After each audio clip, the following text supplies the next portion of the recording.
if we harden our hearts to, like, we can have conviction, but then that second step, you gotta soften the heart, bro. Because if you keep it hard and you got conviction, you in real trouble. Okay, and you gotta soften the heart. I mean, it's so key.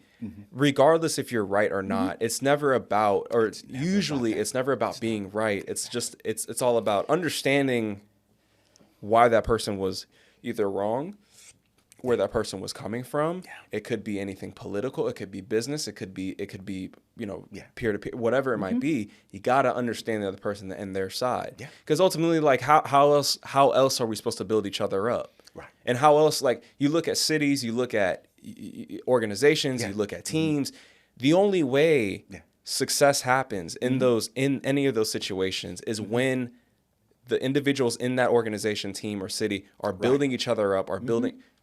And you can't build each other up if you don't have a soft heart, bro. And if you're not convicted about pride and ego. Exactly. Interesting, really interesting story, man.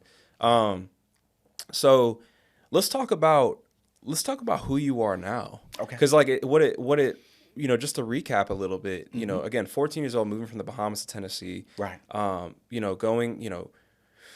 Going and studying in different places and getting a job at IBM and Johnson and Johnson and just slowly but surely kind of learning and I would even dare to say specializing in what it is that you do now. And